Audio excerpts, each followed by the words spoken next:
Life is lived large in Los Angeles, ever since the orange groves of an arid hamlet called Hollywood gave way to the dream factories. In early 20th century, the actors and musicians who gravitated there wasted no time in taking their places.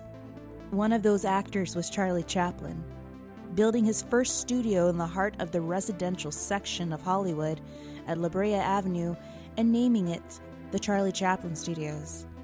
Today, the studio still stands as a landmark right across the street from where Brice and I work, which is an acting academy. Ever since the school moved to that location, there were strange stories of a man in a bowler hat and cane roaming the grounds after hours. He can also be seen and felt in the theater. Later, a dormitory had taken over an old apartment complex to house new students. However, more unusual stories were circulating around campus of a little girl roaming the halls of the second floor between the hours of 2 and 4 a.m. in the morning. Then soon, sightings of a shadow man in a fedora was making his presence known to students. Who was this little girl roaming the second floor of the dorms? And who was this shadow man in the fedora? Is it Charlie Chaplin? Or is this something a little more sinister? We talk about this and much more in today's episode of Hollyweird Paranormals. Is Our Job Haunted by the Ghost of Charlie Chaplin? So take your seats because it's 5 minutes till curtain call.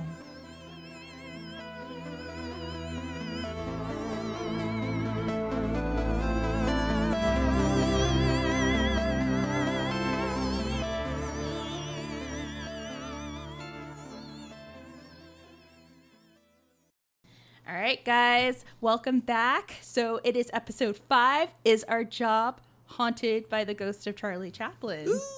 Yes. We're going to be talking I don't know. Speculation. Wild speculation. We also have a very special guest with us today. Guys, please meet Katie McFarland. Hi, it's me. Professional. Oh, so professional. So Katie McFarland is a student at Our Job. So for some of you who are probably just being introduced to this podcast for the first time, Brice and I work together at an acting academy in Hollywood. And the acting academy is directly located right across the street from the Jim Henson Studios, which were at one point the Charlie Chaplin Studios. And I know that that studio has a lot of haunted history as well. And maybe some of it has been making its way across the street into our territory. And I know that pretty much this is the reason why we started our podcast. Yes. Is because we would always not only share some gossip in my shop, but also stories that were circulating around campus. So real quickly, what I'm going to do for you guys is to paint a little story of California and how it came to be the leading, entertainment capital of the world. So first off, we have 1846 to 48. We just got done with the Mexican-American War. So it's 1848, Texas gained its independence, and Mexico had lost about 1/3 of its territory, and including nearly all of the present-day California, Utah, Nevada, Arizona, and New Mexico states. So gold was discovered in California just days before Mexico ceded the land to United States in the Treaty of Guadalupe Hidalgo. So you had people coming into California for this gold rush, and then you had a lot of ruthless people in California for this gold rush. So these people were coming into town, they were settling, and a majority of these people were also committing crimes. So I even researched that there are a lot of murders, there's a lot of beatings, robberies that were already being committed in Hollywood.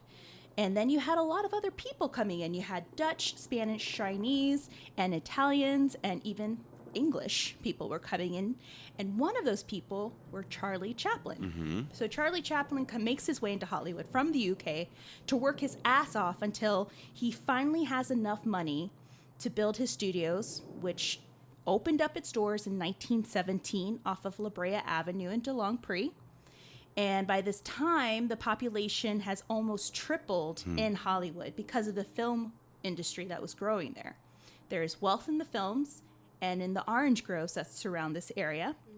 And just a little preface of Charlie Chaplin, he proceeded to make some of the most memorable movies in those studios. So he makes City Lights, Modern Times, and The Great Dictator, but the British-born actor, director, and boss of Hollywood was dogged by claims that he was a communist. And after his immigration status was challenged in 1953, he sold his business. At one point, the site was A&M Studios, headed by Herb Alpert. And in 1972, the American Academy of Motion Picture Arts and Sciences invited Chaplin to collect an honorary Oscar at the age of 82, which he was able to drive past his old haunt one last time. And then he passes away at the age of 87. And then you have Jim Henson, the company, come in 1999. They buy the studios, and they still stand today. It's a landmark. A lot of music, a lot of television and movies are produced there. And you cannot miss it because you can see Kermit the Frog in the very front of the entrance, dressed up as the little tramp in honor of its lot's founder, Charlie Chaplin. And then you have our school that was built right across from it. And it has some history. It has some stories, but you also have some stories to yourself, Brice. Yeah, I mean, most of the stuff that I sort of bring, I think, when we talk about these kinds of things is certainly a healthy dose of skepticism. But along with that, I think when I can't understand what I'm experiencing, my sort of go-to instinct is to rationalize that. And the reason I'm even bringing that up is because with all of this area, specifically the sort of 2 blocks where our school and the Jim Henson studio is, that area of Sunset, like, I don't know why I said it like that. Yes, weird emphases. There's so many, and we keep coming back to this word, but these layers of history that are so permeated in the modern time. And so, you know, when I can't understand something, that kind of energy, just baseline that's like collected there over the course of the history of Hollywood, that makes sense to me. I can't explain like a ghost or a paranormal activity because it doesn't make sense to me. But what I can understand is like how that could happen.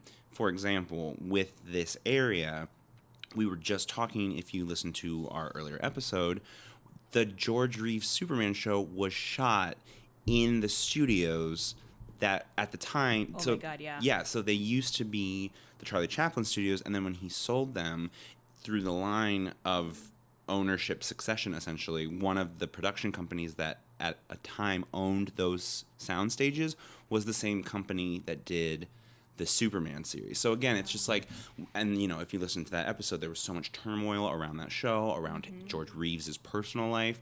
All of that, to me, signifies energy that is building and collecting and being, in essence, deposited in this very tiny radius of the school and the studios. And so I think it's very interesting, like you were saying, you know, you talk about the gold rush, you talk about the orange groves, you talk about once they become the actual studio, there's so much history there.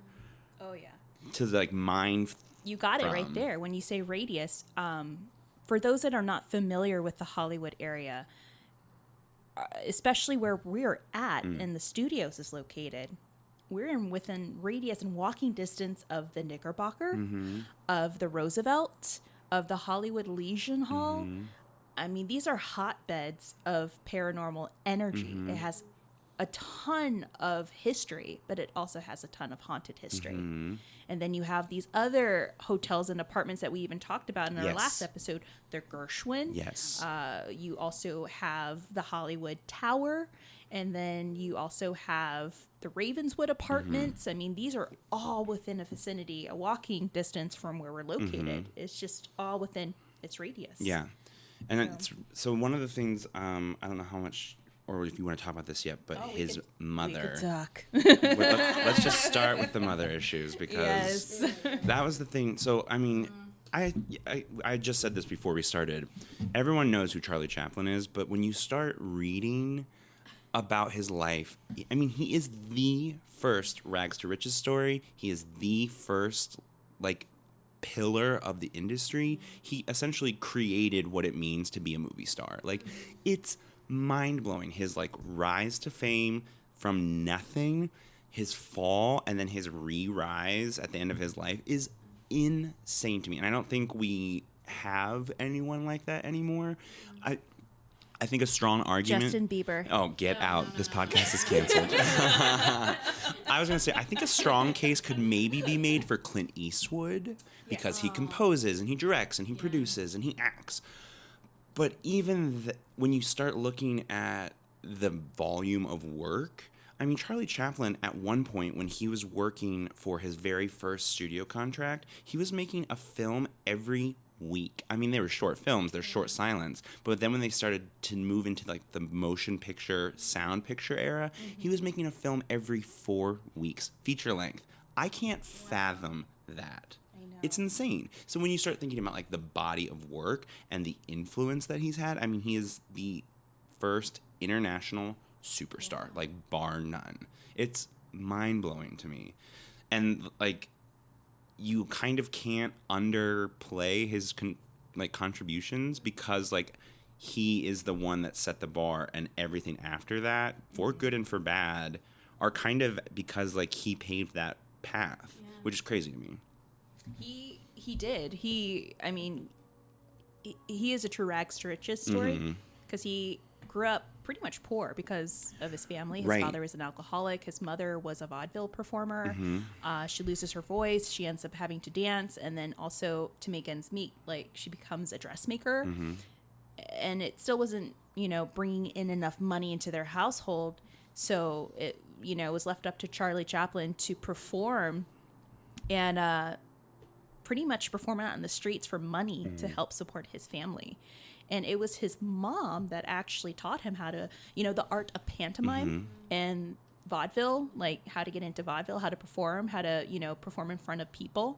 And he took that and he moved to the States, and he was like, I'm going to, do the best I can, Mom, to take care of this family and make it big. And, that's what happened. Yeah, and that's the thing. So I think it's that really classic adversity making you strong type of scenario, because he was in the poorhouse as a child, and his father died when I think his dad was like 36 or 38 when he died. Yeah, he was very young from cirrhosis. And then his mother like loses her mind. I mean, she goes full, like she's institutionalized, and she apparently had insanity from complications of a syphilis infection, which like is so crazy to me. We've talked about this, where it's just like, man, the fact that they didn't even just have a way to treat something that we don't even register anymore, just like get a shot of penicillin, like, and that's it. They just didn't know. And it imprisoned her because it took away her sanity. Like, it's so he basically, like you were saying, has to pull himself up and like learn to perform. By the time he's like 13, he's dropped out of school. He's like in full tours. I mean, he's on the West End, so like, let's not feel too bad for him. I know. But it's so funny. One of the things that I noticed too was that he was in like a string of really bad movies. They were like terribly received, except for his performance. Like everything he was in, like those early years, everybody was like, this movie's terrible except for him. This play, horrible except for him. So he's getting all of these like accolades, so that by the time he comes to the United States and to California, people know who he is, even though he doesn't have any good credits to his name. Like, oh, that's all you've been in. And he like pulls these huge sums because his essentially reviews are so good. He's like making, at the time, just buckets of money. Yes. He was making a shit ton of money, to the point where in the mid-20s, he is owning half of Hollywood. Yes. And based on my research and who I was speaking to about him a couple weeks ago, which was Craig Owens, the author of Haunted by History. He was doing a book signing not too long ago at the Bearded Lady Vintage. Hi, Craig. Yeah, he was so sweet. Guys, go get his book. It's fucking phenomenal. But he is a really good researcher and historian. But he was telling me that Charlie Chaplin was a tightwad. Like, he was so stingy with his money. He had a ton of it. But it wasn't until a famous actor pretty much gave him a piece of advice: go into real estate. Charlie was like, I don't know. He's like, dude, just do it. Trust me. So then he started buying, homes all over Hollywood and West Hollywood, Santa Monica and Glendale. And then he starts buying property around town. He even owned I think it was the Avalon Apartments. And it was at one point, or Avalon Hotel. Back then, it was a place where they used to house silent film stars. And he, bought that property and soon after started buying half of Hollywood. And then it causes him to get into the string of interesting relationships. Let's just put it this way. Homeboy's a Chester. Well, there's so many things about, I think it's funny because he really is the first person that people had to reconcile the fact that he was not the same persona on camera. Right. Because that didn't exist before then. There was no one as big as he had ever been. So that wasn't, we're so used to that now. I think at the time, that was one of the reasons when he started to decline in popularity. They couldn't separate that he wasn't this lovable, sort of down on his luck tramp. In fact, the opposite. He's super controlling. He's super neurotic and type A. The reason he wanted to do all these things with his own studio is because he is such a control freak. And I think that translates into his illicit relationships with these children. I mean, it's his wives were all under the age of 21. One of them was 15. It's crazy. Yeah, back then it was okay, and it was unquote. It's Charlie Chaplin. Oh, yeah, it's fine. No, it's fine. Yeah, he could do it, and it screwed him up because his first wife, I can't remember her first name. I have it. It was something Gray. She was 15 or 16. She was very young. Married him. Then they have a rocky relationship. She soon approaches him and tells him, "Oh, I'm knocked up, and you got to pay up." And I think at this time they were married, and prenups did not exist. No. So he got into a very messy situation with her, money. There's one point where he was even telling her, "I don't even think this is my child," and it was very sticky. And then while he was, dealing with her, he jumps into the arms of another younger woman, and that doesn't even work out. His first wife's name was Mildred Harris. Okay. And she crazy. I mean, that's the thing too, is again, touching on scientific advancements. Right. It's just insane because she just said "Oh yeah, I'm pregnant." And so he married her to avoid the scandal. Was not pregnant. And it's just so crazy. He kind of, not to defend him for being, I think at the time he was in his late 20s and she was 16. So again, not to, completely defend him, but she, kind of conned him into marrying her. Then she does get pregnant when they are married, and then that child doesn't live. And so once that child is, no longer keeping them together, they're divorced so quickly. And like you said, he then just jumps right to the next the next one. Whew. I know. You're 16? Yeah. Yeah, great. It's fine. I love that. Let's hit it. Let's Pretty hit much. it. Just imagine if MTV had a show. It'd be 16 and Scandalous. Oh. 16 and dating Charlie Chaplin. I think they do have 16 and dating Charlie Chaplin. Oh my God. Imagine that. And then we even pressed on his mother, because his mother will soon kind of tag into the chain of events or unexplainable events. So Hannah, as you said, she suffered from syphilis, and she had a relapse, so she was out for a while, which I think is so sad. It is. So and then she ended up again losing her facilities, and so he actually moved her so that she could be in permanent care and not in an institution, but she was on the lot. Yes. Essentially. So again, that is, she's impossible to deal with. She is not in control of her mental facilities. And so she's difficult. And I mean, the person that they have watching her or caring for her is almost unable to control her. Yeah. And again, I would never advocate for the horrible way we used to institutionalize people, but the alternative, she was not being well taken care of. I mean, financially, of course, but they could not control her. Yeah, her outbursts, everything. She had horrific episodes, and it pained Charlie to even see her be taken away to a mental health facility. And back then, they weren't the best caregivers at all. I do know from what I researched, after he finally built his studios and he was making enough money, he shipped her out and was living with him next door to the studio. So apparently, and I'll jump into this, where we work, there's 2 bungalows that still stand. And I was told that they belonged to Charlie himself because he built his home right next to his studios. He would wake up, go to work, from work, go straight to bed, and then do it all over again. I mean, he had to. And he was he on had such to. a crazy filming schedule. Exactly. And because of that schedule, because his brother was even there with him too. His brother was working with him. His brother couldn't even take care of his mom. And so they hired someone, and then they shipped her out to stay in another home that he had bought in Santa Monica, and then moved her from there to Glendale, where she passes at the age of 62. Wow. So she did lead somewhat of a long life, but it was very, very arduous for her, especially with her mental health and her episodes. And it was very hard on Charlie because he was very, very, very close to his mom. One of the times that she was institutionalized, it was actually after their dad had already passed away, and his brother was already deployed, and so he, as like a 9-year-old, had to institutionalize her. And then he was like homeless, and it was only for like a couple of days until his brother came back, I think, from the Navy. But just the trauma that you would experience from that as a 9-year-old, like, oh my God, that just, so of course he like moved her out, because how could he like re-institutionalize? Like, that would be so traumatic.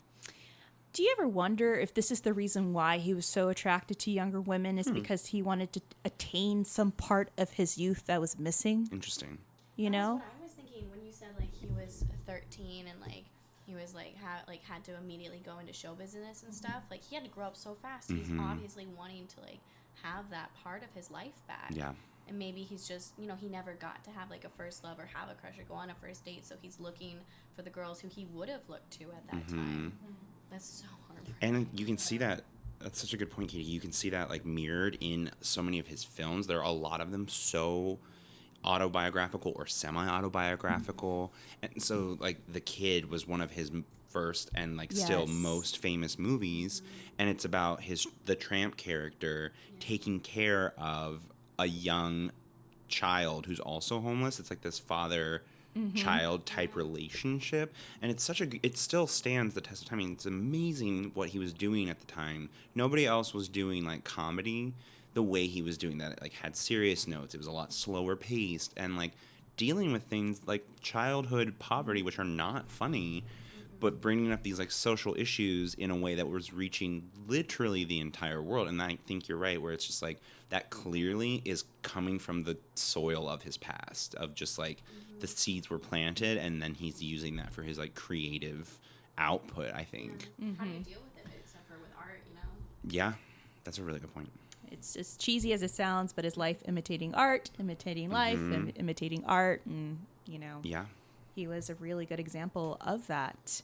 So why don't we segue into, we're just going to Blowing through dip our toe into the water here. We don't want to go way into it because we have some really juicy stories that Brice is definitely going to share about the school, because you've been there in the school longer than I have. Yes, that's right. And Katie, our special guest, lives on campus, and she has firsthand witnessed a lot of stuff. So just to give you a broad paranormal aftermath of all this stuff.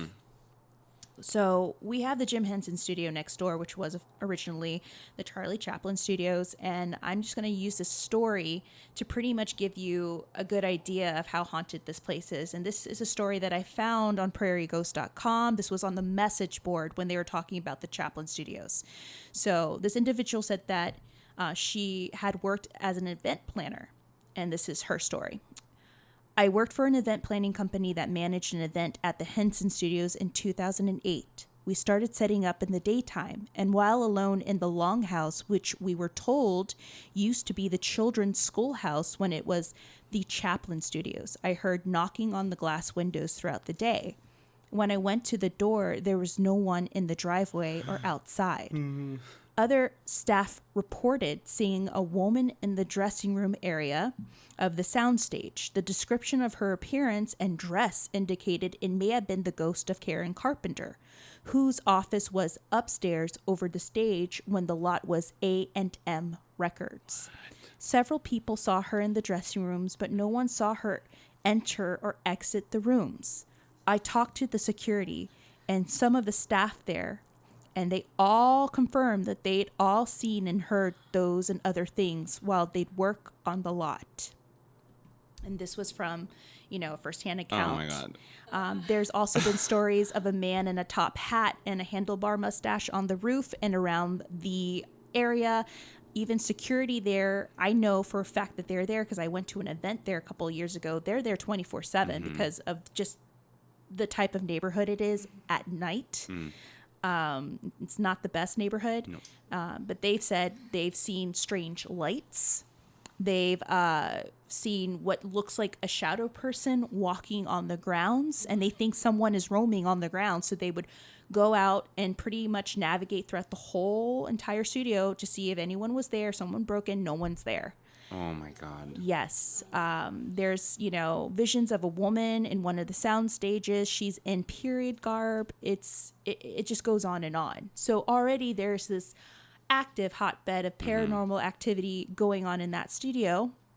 And of course, the schoolhouse and the longhouse. And then next door, you have like the two bungalows that were rumored to be Charlie Chaplin's homes.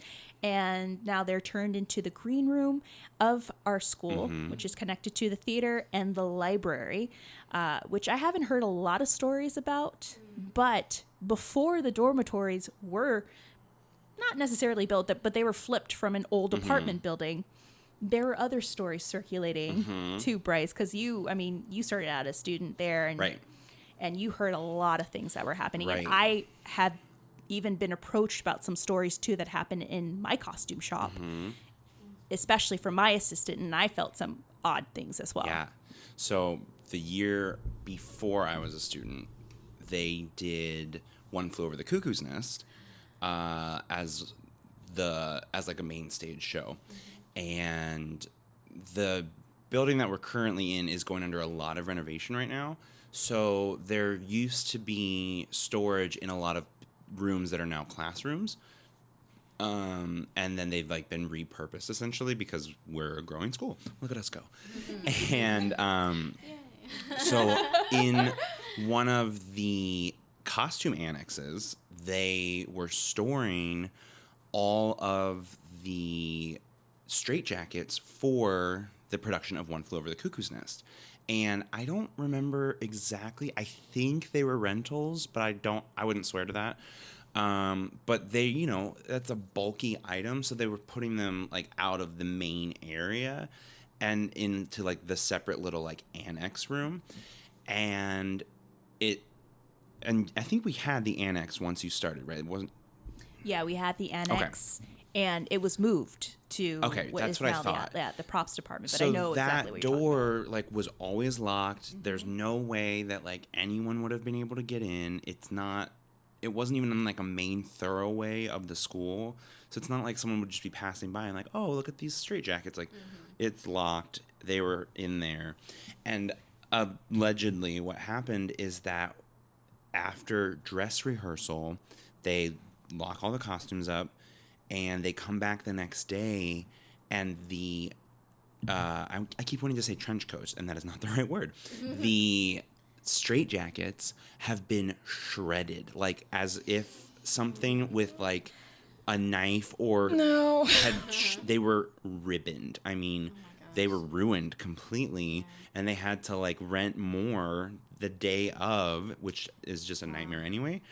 But like from inside this lock, and like that was such an like angry, violent incident. I remember when I was hearing about it like over a year later, when I like actually was a student, the woman who was telling me was still like visibly shaken by it, because it was such like such a specific act of like the slashing and such a violent outpouring. And like there were people who were also working at the school who were like, yeah, like we were in that like building at the time, like we saw the coats, like we don't know what happened. And again, of course, everyone's like, someone must have gotten in, someone must have broken in, but they checked and rechecked. Like there was no way the door was unlocked. So either like there's just no explanation. Like, how did someone get in that room through this like thick door that you cannot break into? This like metal door that locks behind you. No, I could honestly vet for that, because when I started in 2013, I remember the annex and you had to have key access. And that door was very heavy, and where the shop is located and the annex was located, it was right across the hall from the shop.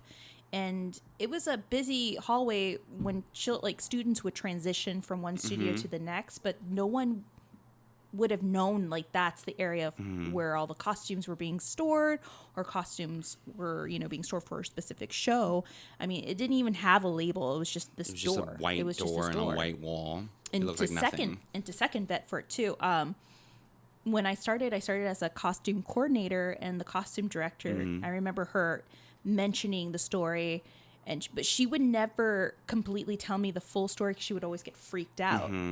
And I remember getting tidbits from her other assistant who was training me at the time, and she's like, "Yeah, it was really scary." We ended up having to buy the straitjackets, not the ones that were ruined. They were able to fix it, but they ended up having to like rush order just these random ones, because they were specific period type looking straitjackets, and they were like, no, we had to just order them like overnight, some that we found online, to which I ended up finding them in the back of our costume shop.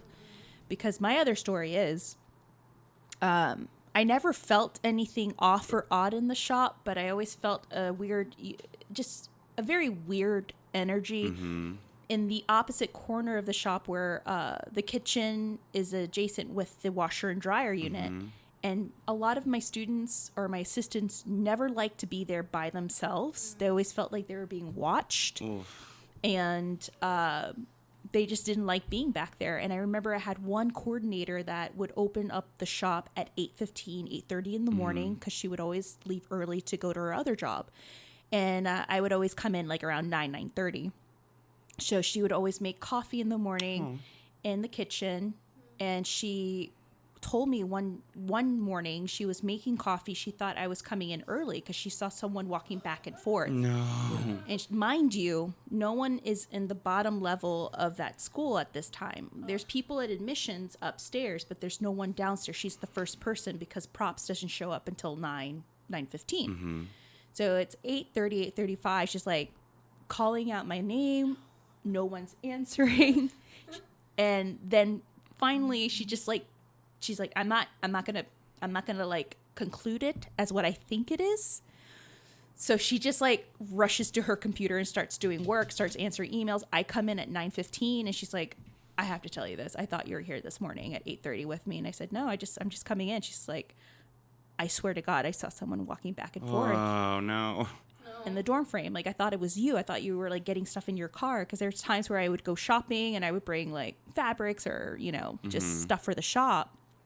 And sometimes I'm in and out, and she thought that was me, and it wasn't. And she, like, I could just tell, like, the look in her eyes when I told her, no, I'm just coming in. She was like, No, thank you. I'm coming in from now on at 9 a.m. I don't want to be here too early, because she was by herself in the mornings at times. And when the costume director stepped down and I took her position, I remember we did a mass sweep of the shop. We did a mass cleanup in the summer. And I was in charge of cleaning up the back where the washer and dryer was. And I hated that area too, because there's times where I feel like someone's behind me when I'm washing the clothes and picking it out of the dryer. I would always feel like someone's behind me. And I remember cleaning up this one section, and I found this bin of straitjackets. And I just thought, okay, for one, why is this bin under heaps and heaps of costumes in this one aisle? I didn't even know it existed. Right. So I took it out. We ended up moving it to the new annex across the hall. And since then, the energy has felt lighter. Wait, we still have them? Yeah. We still have them. and they're in the annex, which is across the hall from the shop. And ever since then, it's been a little more laxed in that area. And then another story that I have too is when we were fitting one of the first years, and they were thinking about creating the back entrance as the main entrance to the shop. So we always had the front entrance closed. And it kind of sucked because we were like, well, that entrance in the back, anyone can come in and out of. So we need to find out if we could put a sensor or something there. And so they not only put a sensor, but they ended up putting like a latch for the door to hook it open because the door was so heavy. A doorstop wasn't strong enough to hold it open. So they put a metal latch against the wall to latch onto the back of the door to hold it open. That thing never gave us problems, never closed on its own. And so one of the girls that we were fitting, you know, she was talking about the library. She was telling us, yeah, you know, I get a weird vibe in one of the rooms. It's this room with the computers, and I feel this horrific pain in my stomach and in my head. And she even told us, like, she's not a clairvoyant, but she's very sensitive. And then we started talking about Charlie Chaplin. We told her the stories. We even told her we think he haunts this place. And she said, I'm not surprised because I just feel like a male energy in that library, because I know that from what I was told, he used to live there. What? So as we were talking, one of my assistants, she was a skeptic. She, you know, starts to say, oh, I don't believe in any of this bullshit. You know, this is all stupid. I think it's just a story that just has been circulating, yada, yada, yada. I kid you not. The sensor all of a sudden goes off, and as if someone is exiting or entering the shop, and the door like closes shut. No. It closes by itself. And we rush to the back. Oh my God. We're like, who, what? Because we were like, how in the hell did this happen? We were standing like in view of that back entrance, and we noticed no one coming in and out. No one was coming in and out. I went into the props department. No one was in the props department. It was locked. They were working in the theater. Oh my God. No. So who or what closed that door? And that door had that latch. Especially in conjunction with like her sort of like dismissal of it, and then it's like, well, I'm going to show you. Like clockwork. Right after she said, oh, this is BS. I don't believe in this stuff. I don't believe. Boom, it happened. Oh my God. So that was the last that we've experienced. But other than that, nothing has come up since then until we have our dear friend Katie here. No. So can I just say, watching your face is my internal reaction. It's so nice to see it like projected on someone else, because I am also just like mortified. You guys have to stay tuned to this right now, because Katie told me something while we were waiting for Brice to come over. Oh my God. And because we love Brice's reactions, we're not going to share it. I don't even think you heard about this news. Like, I full-lipped when she told me about this story. Yeah. So I'm going to pass the mic over to Katie, and she is going to make us, like, shite in our pants. Should I start with that one or not? I'll get to it. Get to it. Oh, shoot. Okay. Take us on a journey, Katie. Yeah, take us on a journey, Katie. You're just like this bright young flower coming into Los Angeles, going to make her way big. Oh, yeah, sure. Watch out for the Charlie Chaplin. Yeah, exactly. For the, what did you call them? The Chesters? Yeah. I think they're called sugar daddies now. Ooh. Yeah. Okay, well, I mean, I live in housing on campus, which we actually only got 2 years ago, really. This is our second full year of having it for students. And the building itself is very old. Like, it's, I want to say, like, 1970s. Like, it's been around for a while. But we redid all of the interior, so it's all new and everything. But the history is still there. We haven't touched, like, cement or pavement. Like, it's all the same, you know, with a different shell on the outside.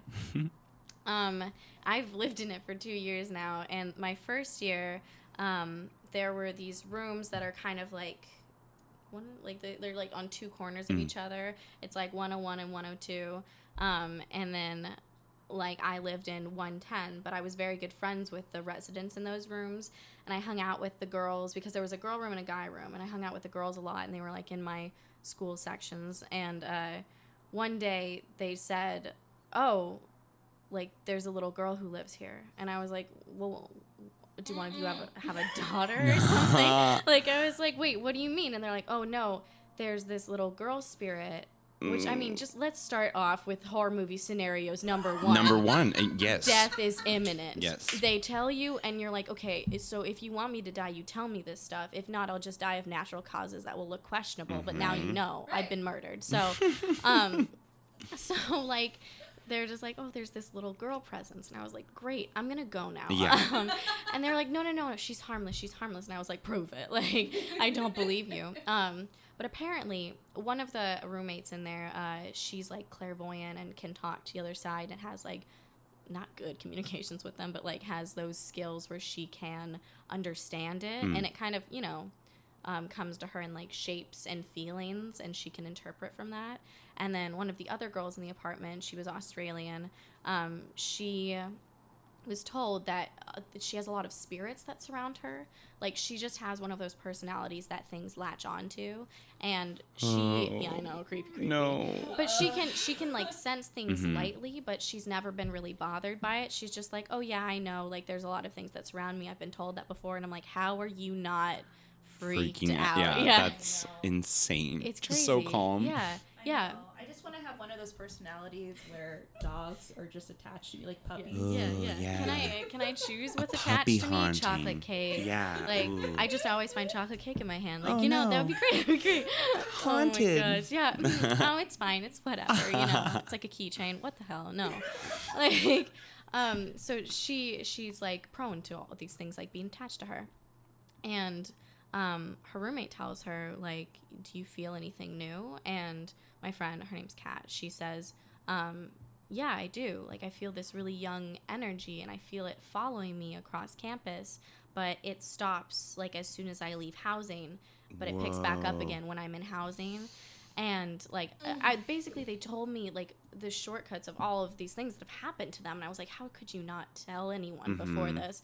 But so, basically, this girl has been, like, their room has a little hallway and then doors closed to their actual personal rooms, and she told me that she'll feel the presence really strongly in the living room, and then she'll start to walk away, and, like, you know that feeling where you were saying, like, you can feel someone watching you? Yeah. That's what she said she felt. But then she would get to her room, and if she closed the door, and, like, she slept on the top bunk, she would go up there and she wouldn't feel it anymore. But one night, like, her roommate went to the bathroom and left the door open. No. And here's the thing, is that the girl who was clairvoyant was telling me was that spirits, once they're invited into places, can get in, like, it can get into those places again, but if you set boundaries, they can't be. And this was just something that she discovered over time, and I was like, oh, okay, cool. And she gave me this little key phrase that was just like, I respect you and I'm aware of you, please keep your distance, you know? Like, it was like being like, hello, goodbye. Yeah. And she was like, if you ever feel scared, say that saying. And I was like, okay, like, whatever. And then Kat said that she went into her room and she went to sleep on her top bunk the next night, and she closed the door and she could feel the presence of, like, someone looking at you, but it's, like, really intense. So it's like, she said she was right above her. Oh my God. Like, she was, like, sitting, like, right above her face, like, inches apart from her, and she was just like, this is the scariest thing. And she had to just pretend to be asleep. But, like, this little presence hadn't done anything yet. So anyway, they were just, like, telling me all this stuff. Oh my God. And they're like, there was this other time where their speaker was connected, and this is actually kind of a funny story. Like, I didn't know jokes, like, could happen with ghosts, but like, their speaker was connected, and like, no music was playing, and it was connected to this totally different roommate's phone, like, and it started playing Hannah Montana. Yeah, that's the story that we shared in our last episode. Yes. But you're the one that experienced it, so you were, like, giving us first-person account. But it started playing Hannah Montana, and we were all just like, oh, Katrine, like, that's so weird that you like that. And she's like, I don't have it. My phone's not connected. Fuck. And we were like, wait, what? And so we all looked at all of our phones, and nobody's phone was, like, searching for Bluetooth. Nothing was connected to this speaker. But the speaker was on and blaring this song, and we were just like, what the hell is happening? And, like, Vim Payton just suddenly, like, gets a weird look on her face, and this is, like, the clairvoyant one. She just goes, oh, it's her. And we're just Girl, like, okay, no, I'm not bye, okay. Yeah, bye. it's like, no. Okay, putting on my shoes. If you get a look on your face and say it's her, I'm out. That's it. No, That's the line. Like, but she was so chill about it. She was like, I didn't even like because there were so many other like actual female presences right in front of her. She was like, I didn't even sense it, and she just kind of snuck in, and she was here. But basically, like, she kept almost stalking this one roommate because she just got so attached to her that they had to at one point like do like to say like set boundaries. It's like having a cat, you know, like it just like it follows you into rooms. Ghost cat. Yeah, you like close the door, it's scratching at the door, like, you know, like you gotta be like it's creepy as hell because you can't see this cat, but like Please don't bring me anything that's dead. Yes. Oh, God. Literally. We already did. No. Like, ghost cat. Why? No, ghost cat. Why ghost? Yeah. But so they told me these stories and I didn't really believe them. And then they'd also said they'd sensed a male presence. This is where it gets really freaky and where I get involved and I don't like it. It gets really fucked up. No. That's the scientific term for it. Yeah. So that was all in 101, which was the girls' room where all of that stuff happened. And like, you know, it was mostly like Hannah Montana music's playing. I feel her presence. Like, and then the guys' room was 102.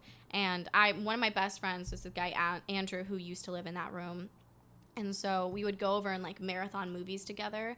And this one night, we'd done this millions of times before and nothing had happened. And this one night we were in this room and we had all of the lights off. And it's kind of like an open area room where you can see into the kitchen and like the living room's just right there. It's all just like a square or whatever.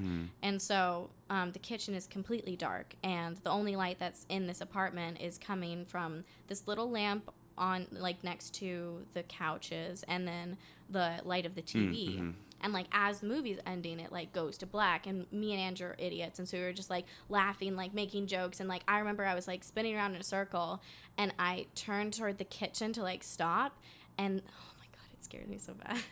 But like there was this silhouette of this man with a bowler hat on. In the kitchen? In the kitchen. No. Standing there watching me. And it's not like, you know, in movies you see like the images of ghosts or whatever that like you can clearly depict like where their clothes are, like if he's wearing a tie or anything. To me, it was just like it was dark in the kitchen and there was these shadows that were almost knit together, even like thicker to form the silhouette of a man with like a thick bowler hat. And the only thing I could tell like defining about him was that bowler hat. And I literally like where his eyes should be, there was like a little bit of a glow, and it kind of like I looked straight into them. It sent shivers down my spine, and I burst into tears. And I don't cry, and I'm not like a person who gets really scared. Like if something scares me, I punch it. But like it's a good rule you know, in life. Haunted houses are scared of me, you know, like but with this one, like I just shivers down my spine. I immediately crumpled on the ground. I started like sobbing, and I was like, Andrew, please turn on the lights. I can't. Like I really need like. I need more light in this place. I need more light. And he was like, what are you talking about? Like, what's happening? Because he didn't see anything. Right. And I couldn't even look in this, like, we had this sliding glass door, and I couldn't even look at it because I knew there would be a reflection of him. And I was so scared. And he was like, I don't believe you, whatever. And, like, goes and, like, turns on some more lights. And then he like, looks at me and is, like, trying to make me, like, okay. And his back is to the glass door, so his face is facing towards the kitchen. And I look at him, and I'm like, I saw a man in the kitchen. And he looks up, and his face just goes white. And I'm just like, don't fuck with me. Like, there's somebody there. And he's like, I know there's someone there. Oh, my God. And I was like... He saw it even Burn it. after the light was on? He turned on one light near us. Like, it was another lamp like that helped nothing. And I was like... I looked at him and I was like, just look at me. Don't look at him. Like, oh, my God. We had this moment where we were just like, I fucking can't. And, like, I just kind of basically went, I hate you, and, like, flipped on lights or whatever. And so we spent the rest of the night just, like, utterly terrified. Yeah. And, like, kind of trying to decipher what happened. And I didn't really believe in ghosts. It was fucking crazy. And so our night ended, and I was just like, ugh, it was like 3 a.m. or whatever because we're idiots and, like, got scared out of our lives. I walk back to my room in 110. There had been no ghost activity outside of these 2 apartments. I was so tired. I, like, went to my couch, and I was like, I can't sleep yet. I'm so scared. So I turn on the lights, and I turn on, like, Friends on the television, and I fall asleep on the couch. And you know how you kind of wake up? Oh, my God. Like, a little bit, but you're not fully awake yet? I woke up because I felt like someone was there. All of my roommates are asleep. I'm on the couch. I'm passed out. My head is like back, like against the back of the couch, so it's like facing upwards. And Kat had described to me how she felt someone was right there. And it's almost like you're in an empty room, but it feels completely full. And I opened my eyes, and we'd had these lights that hung on our ceiling, and they'd been there since the beginning of the school year. Like they were secure. A strand fell right in front of my face. And, like, just right in front of me. Like, the rest of it was connected. It was just enough to be, like, inches from my face. And I just, like, started crying a little bit. And I went, I respect your presence. Oh, my God. I only ask that you respect mine and give me space. I walked to my room, closed the door, and, like, went to bed. Like, it was the scariest shit. Oh, my God. And then, okay, so since then, I have not told anyone that story except for you two. Mm-hmm. And this year, these first years who live in 307, they came up to me, and, like, we were just having normal day, normal fucking day. And then he comes up to me, and he's like, Katie, is housing haunted? And I was like, hello, nice to see you. I was like, what? No, of course, maybe, no. Like, don't call your parents. You know, yeah, I was just like, I don't know. Why would you ask me? And just want to tell you something. Oh my God. And he was like, because we saw this man. And he took out his phone and he showed me a picture of it. And he described it to me. I'd never said anything to him. He said it was thickly knit shadows of a man in a bowler hat. And I was like, don't fuck with me. And he was like, this is the picture. And he showed me. And I was just like, housing's haunted. Okay, I saw him. Like, I was like, you got it out of me. And, like, he said he'd been knocking on their door and, like, walking away and just, like, distracting them and, like, knocking some things down in the kitchen. And the guy who saw him was completely alone in the apartment, standing in the kitchen, took the picture of him basically would be standing right behind him in the reflection of the sliding glass door. Oh, my God. And it's honestly horrifying. We have this picture, guys, on our Instagram. You can go on there and see it, comment what you see, but it's on the left side. You can clearly see the student on the right, and then you cannot miss the black individual in the left, but it looks like he's sitting. So Tammy, you actually sent me.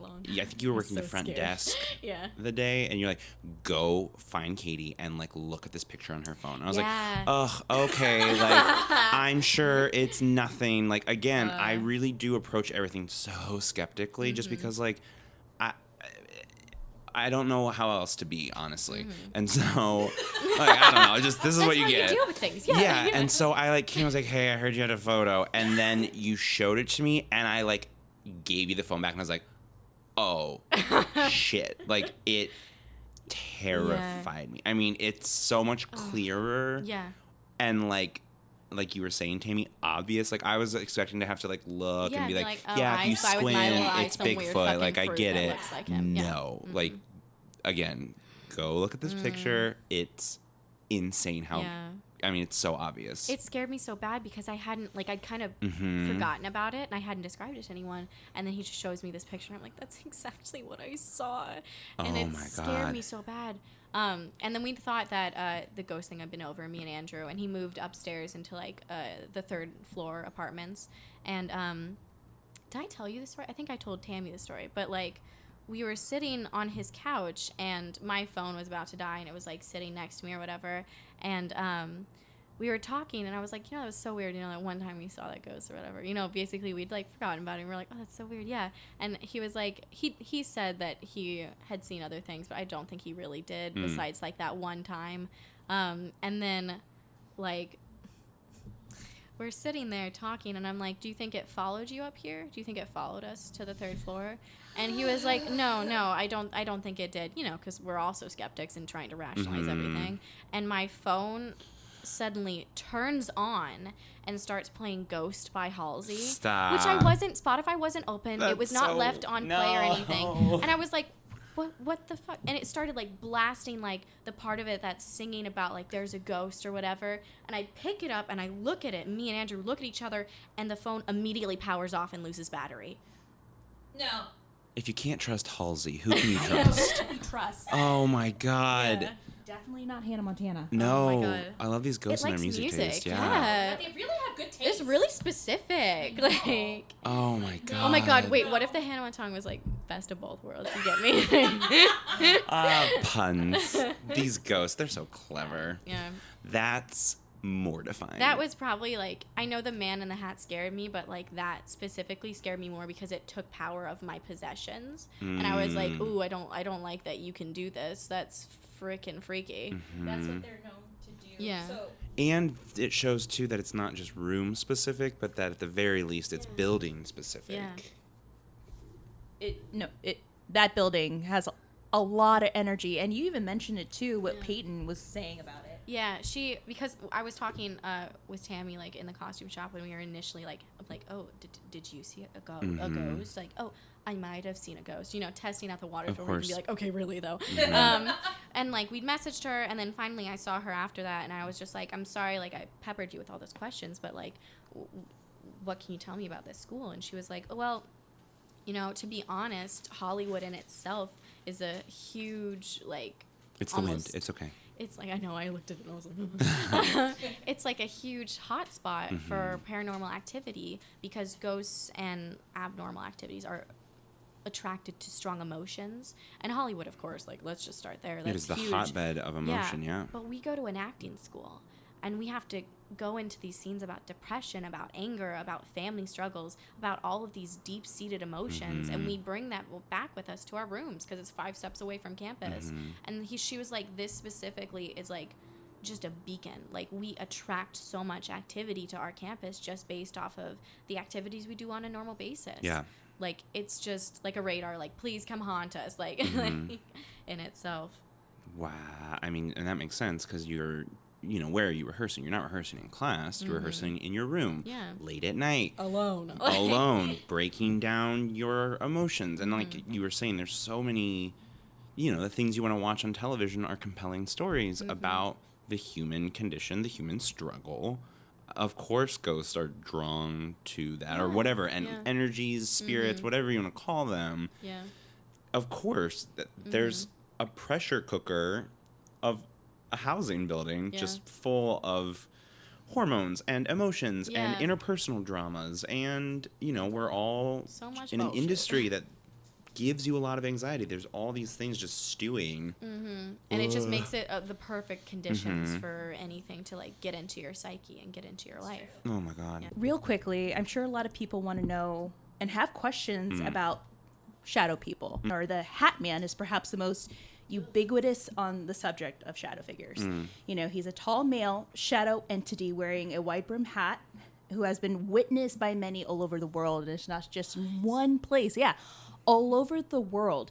And in my opinion, he's a shadow person with pizzazz. Since the rest of them are just basic, and I probably like brought this up too.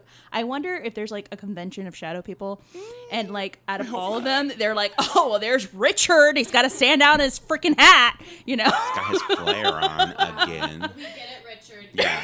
Special. The specialist shadow person. Imagine here in Los Angeles in Silver Lake, there's like the shadow man with the man bun, you know, Oh my working at God. a cafe, serving coffee, but. In Did you many, just assume his shadow gender? How dare you? I'm shadow gender neutral, okay? Thank you. I know. As I said it, they's shadow. Them. Ugh. Thems. We are not politically correct because shadow people are terrifying. They terrify the political correctness right out of me.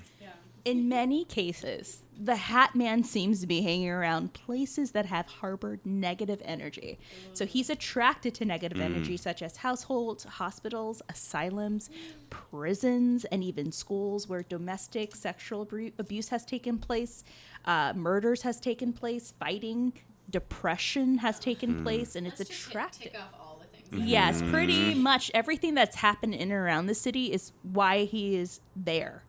And one resident medium, and she's on the show of Dead Files, and she, in my opinion, she really gives a good outlook on it. Her name is Amy Allen, and I quote, she says that shadow people are interdimensional entities that fall on the side of evil time and time again.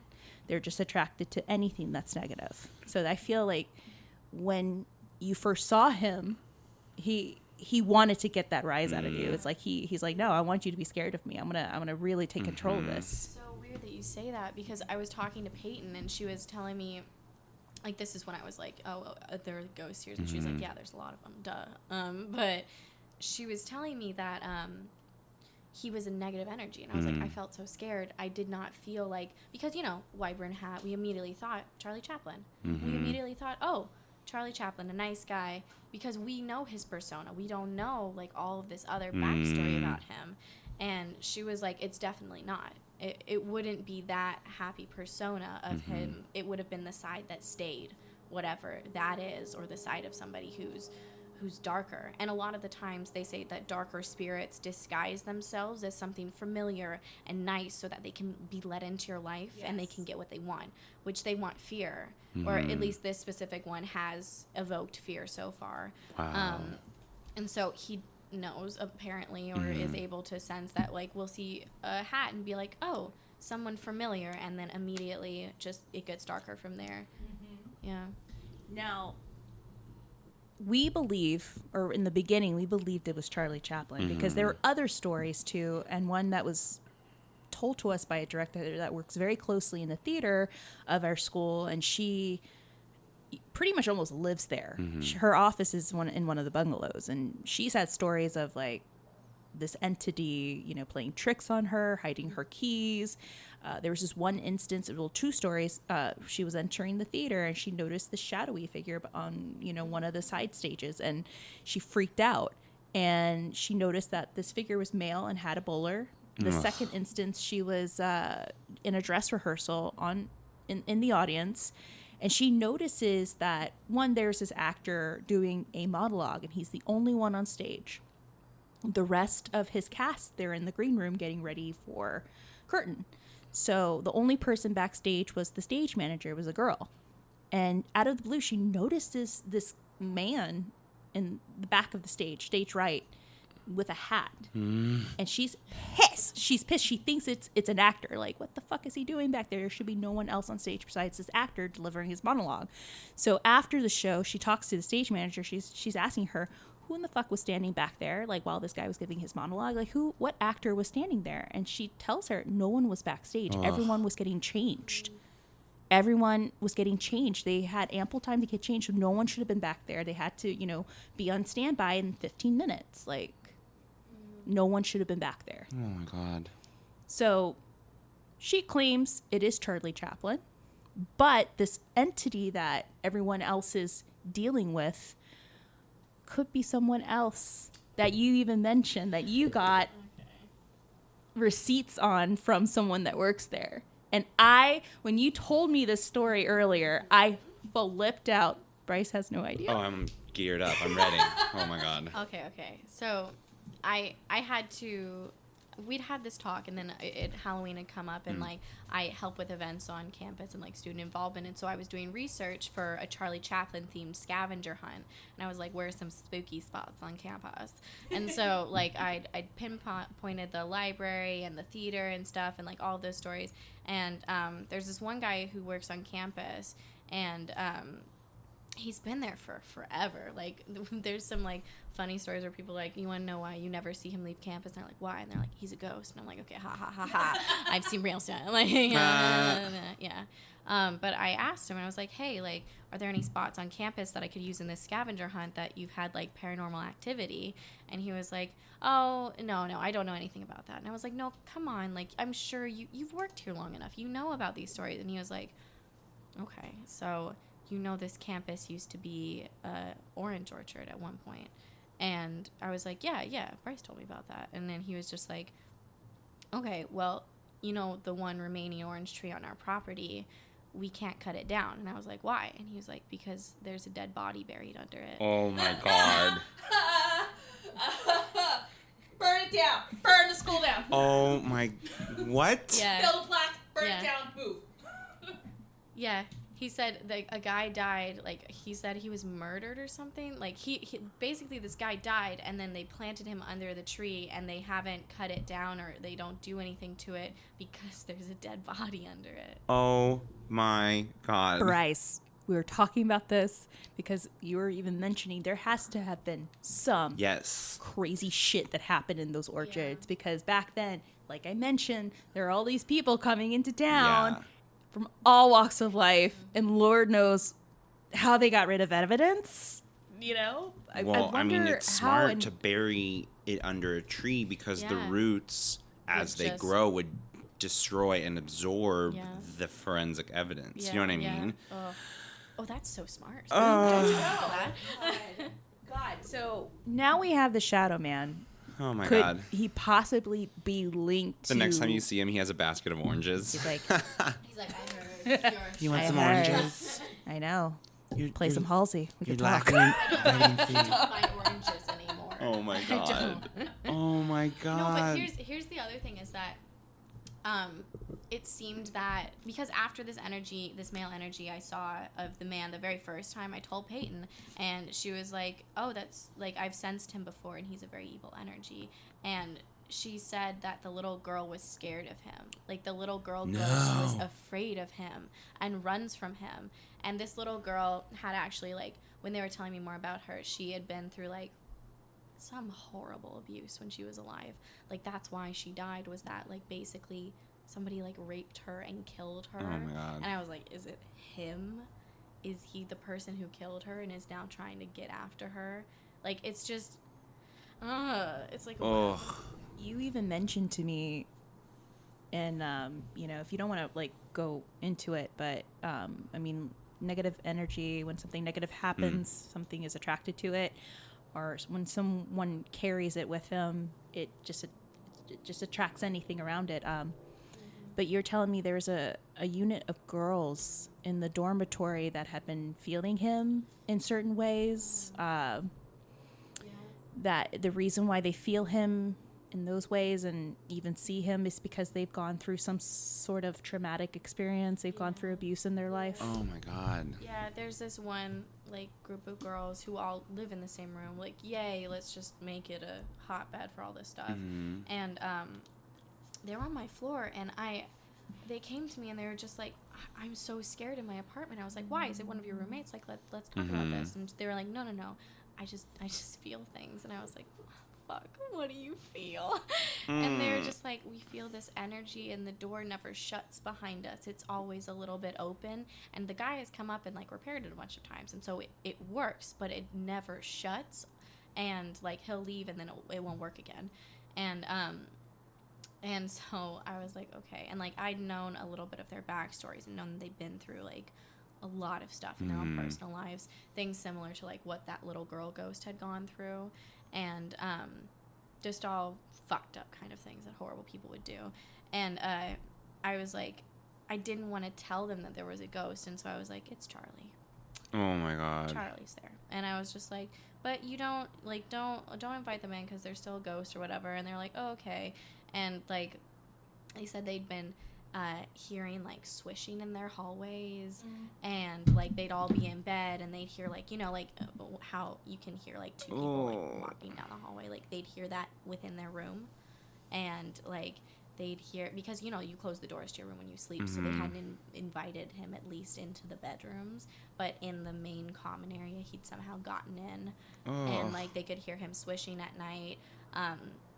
There was like a lot of weird things with like suddenly like food would rot really quickly, and like they didn't understand how. What if I like casually was just like, oh yeah, oranges were rotting in my apartment? No, there wasn't anything flip like that. back over this chair. Like, No, but there was just like some really like weird small blips of things, and I was like, let me just tell you, you don't want to talk to these other side things. Don't like do anything. They were like, should we have a seance? And I was like, no. That just attracts them even more. It's just basically putting a stamp on your forehead, being like, me, pick me. Like, no, we don't do that. No. Yeah, any engagement. Yeah.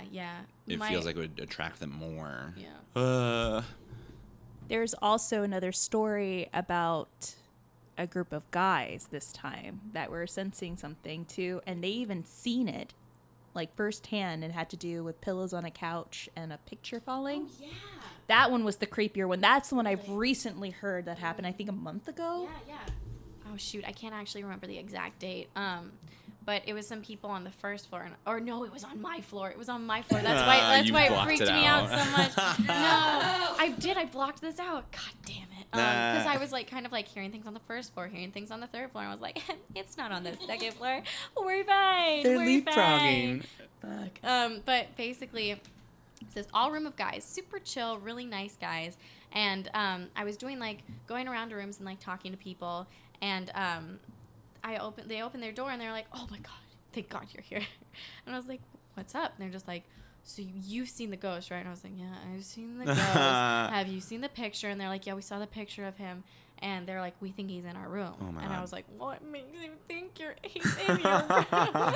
and they'll be like, so there's only 3 guys who live in this apartment, and they all went to bed this one night, and their last person up like put everything away and went to bed and closed they have like, to get to their bedroom you almost have to go through the bathroom, so like you close the bathroom door and then you close the bedroom door, so it's like double sealed. And they came out the next morning and they'd heard like shuffling or something in the night, and they were just like, nah, it's probably like one of my other roommates like moving around in their sleep. But they'd all been awake at one point in the night and like heard it, and then like all went back to sleep thinking, oh, it was someone and then so they go out, and the couch cushions have been like ripped out of the couch, which the cushions are velcroed in the couch, and they'd been stacked on the one chair, like all like weirdly perfect, and there'd been this picture of the Joker, which of course it had to be the fucking Joker, of course. and it had like fallen off the wall and the glass had broken, and so like it was like it was up with like command strips or whatever, so it shouldn't have fallen, and it was like plasticky glass or whatever, so like all of these things are like fall proof, you know. And so it had fallen and it hit the ground on like the corner of it, and it shattered up, and then like the other like cushions from the couch or whatever were like strewn around because they had like 2 pillows on the couch and they were like on the floor, and they were like, oh my God, no. What happened? No. They're like, we didn't do anything. And none of us were awake. None of us got up during the night. I was the last person to bed. Like, there's no reason that any of this should have happened. And I was just like, I gotta go. Like, yeah, the stacking of things is so creepy. It's a sign of something negative right there. When it starts to do shit like this, it's not because it's fucking sassy and artistic. Montana is one thing. I mean, yeah. That is not okay. That is not a good thing. And to top it off, one of my assistants that works with me in the costume shop, she feels stuff, and she was even telling me, yeah, I feel like there's something outside of my door. It could be the wind, but I just noticed that when it's the wind, you could hear the windows kind of vibrate. But in this one instance, it sounded like someone was pressing against the glass. Like the way that the door was like moving, it just looked like someone was leaning against it or pressing against it as if it was trying to get in. And then they also have a record player in the apartment. It's in the living room. Music. I know. Well, the freaking record players, one of those record players that you've seen in Urban Outfitters, well, this one is unplugged. And there's a record in there, and out of nowhere, it will start rotating. It will start playing on its own, like something's trying to make it play, even though it's unplugged. What? No. It's fucked up. Leave music alone. Get rid of it. Get rid of it. Oh my God. Is it Halsey's record? How? It's Orange Grove, the record. No. Oh my God. That is so I'm creepy. booking a ticket. I'm going home. Yeah. This has been enough. And this is how all the students went home. And this is how all the students died. I know. Oh my God, that is so crazy. Yeah, it gets like, there's so many parts of campus and part of housing where like I have to go places alone, and there's like an exercise room downstairs, and it's literally like it's on the same level as the costume shop, like not like attached at all, but the same ground level. Yeah. Like the basement, and there's like all of these mirrors or whatever. Like I had to hide the final clue for the Charlie Chaplin like scavenger hunt down there, and I'd been feeling more and more things as I'd like done more research into him and for the scavenger hunt. And I was like, I feel really weird about it because I put myself on his radar. Like I made myself like I'm looking into his shit. Like I'm trying to know more, and I'm like, I just hope he doesn't show me anything because I've had enough. Like, and like I had to go down and like put the final clue behind this weird like glass door that was just there for maintenance or whatever. And like I wouldn't look in the reflection because sometimes you get that feeling where you're like, I know if I look for it, I'll find it. Yeah. And like I get that feeling of like a heaviness and like somebody being near you all the time. Like it's so bad. It's so bad. Yeah, it sounds like he already made his mark, you know, as negative as it sounds, scary as it sounds. I mean, that's what they do. It's like, well, now you see me, now you're gonna have to deal with me, kind of thing. So in everyone's opinion, what do you think? You think our job is haunted, or your school is haunted by the ghost of Charlie Chaplin, or is this something a little more sinister? I don't think it's Charlie Chaplin. Well, first of all, if you go by just the base rules of hauntings, we talked a lot about this with the George Reeve case specifically, and it traditionally is in the place where they pass. That's usually a good rule of thumb. So unless it's really circumventing, I mean, he died in Europe, you know what I mean? Yeah. So it's possible, I think you could maybe make an argument that that's where his life and energy were being poured into. He was making so many films at that time. But I think if you go by like traditional rules of haunting, it doesn't really make sense that it would be him. I personally think it's something more nefarious, unfortunately. So good luck. Yay, great. No, and that's the thing. I think awareness is a strong weapon in the, you know what I mean, being aware without, like you were saying, giving in or like inviting in or giving into. Being aware makes you smart without just bumbling into a worse situation. Yeah. But yeah, I think you also have to find that balance. What about you? I'll tell you what I'm fucking thinking. So I think it is haunted, just based off of personal experience. I don't think it's Charlie Chaplin, just because of the negativeness that has been surrounding it. What really interested me was like what Peyton was saying about how like a part of them, like the negative residue, because you always hear this like, someone initially dies, the whole of them is preserved as a ghost. Like there's different parts and there's more layers to it. But as time goes on, what sticks are those key emotions and those key things that really drove them as a person.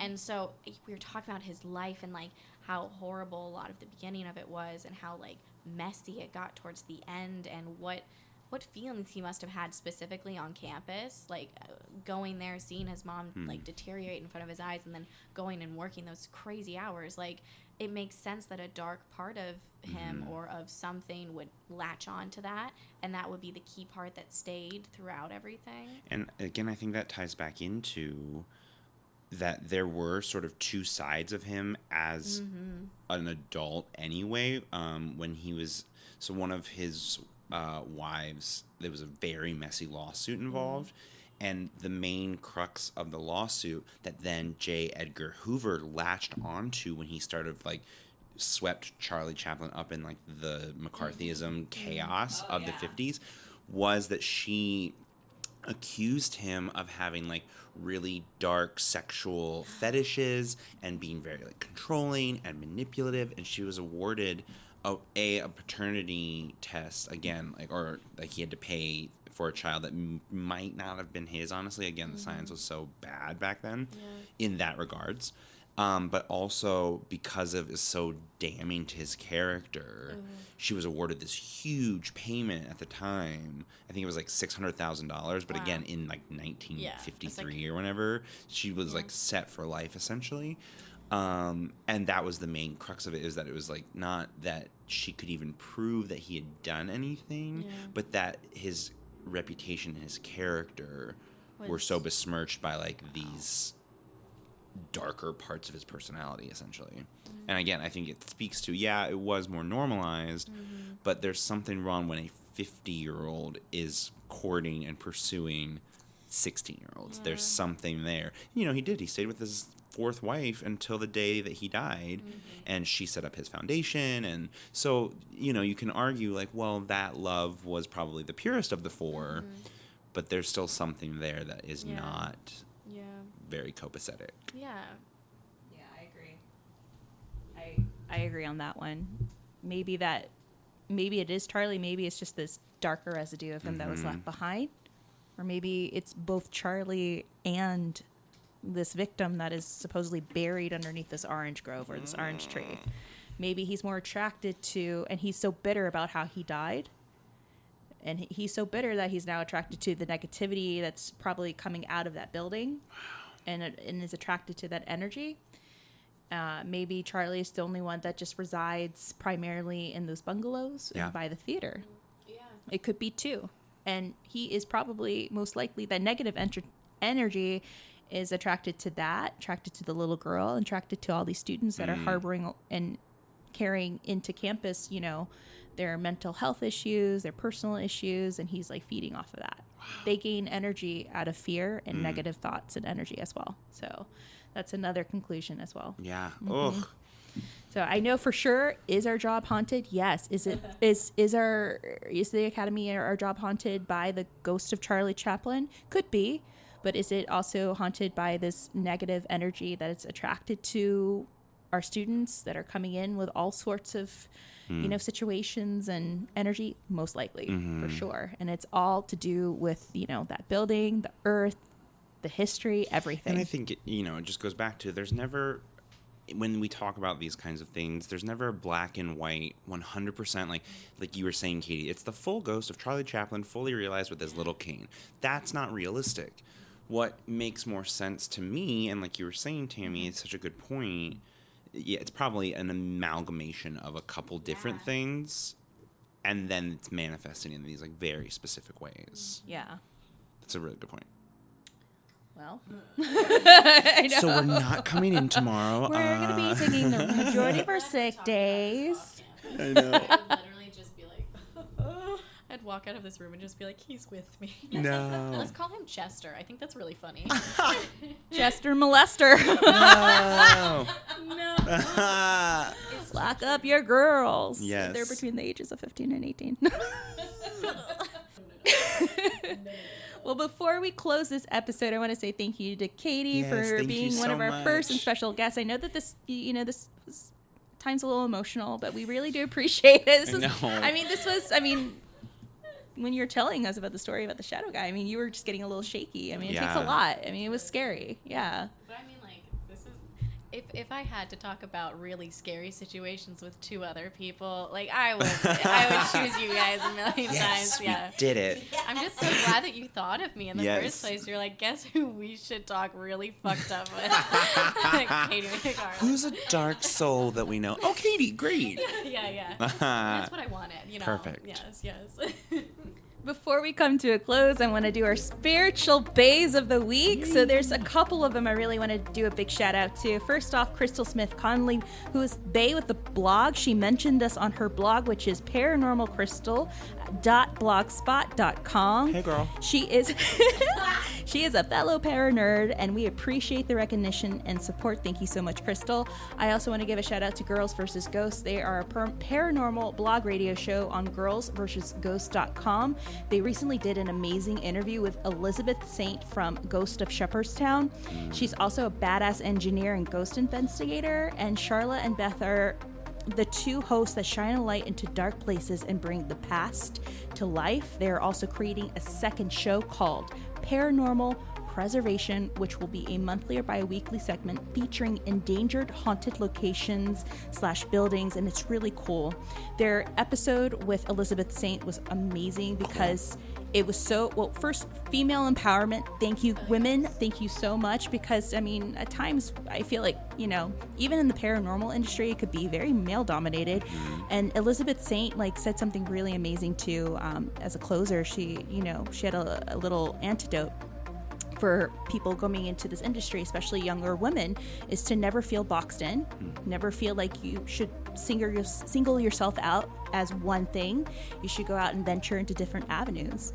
And to me, that was so empowering, because I'm a costume designer, and people know me as a designer, but they don't know that this is another side of me, that I love the paranormal. I love talking about it, and to have Brice on board to start this little journey with me and to have this podcast has been amazing. I think we can all agree that I'm the most empowered woman. You are the biggest golden girl. Thank you. No, I love that. That's such good advice. They're amazing. I mean, I tip my hat off to them, and I love their little blog radio show. And then lastly, Hillbilly Horror Stories. Yes. Jerry and Tracy Polly, they are the husband and wife Best. duo, feature paranormal stories with a twist. They incorporate music in the beginning of each episode, and they set a tone for the theme of their storytelling.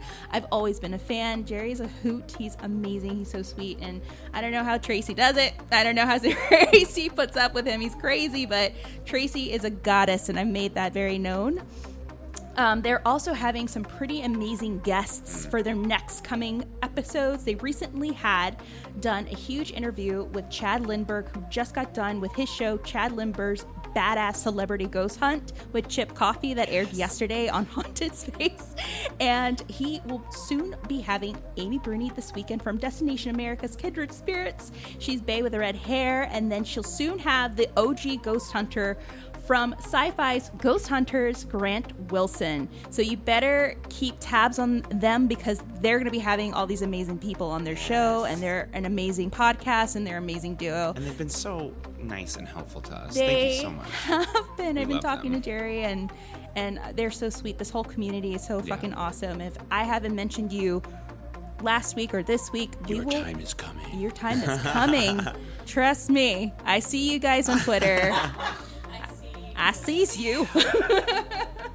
All right. Thank you guys for tuning in. Also, as another note, if you like the show and if you want to help us out a little more, please go on iTunes and rate us 4, 5 stars, preferably 5 stars, whatever you feel. You know, it really does help our show a lot. It helps us get out there and, you know, become a little more visible. We're also on Spotify, Blueberry, and of course SoundCloud. And we really, really need your help just to comment and also subscribe and just rate us. It really does help us out. Yes, thank you. Thank you so much for tuning in. Stay tuned for next weekend. I don't know what we're going to do. But it will be a big surprise.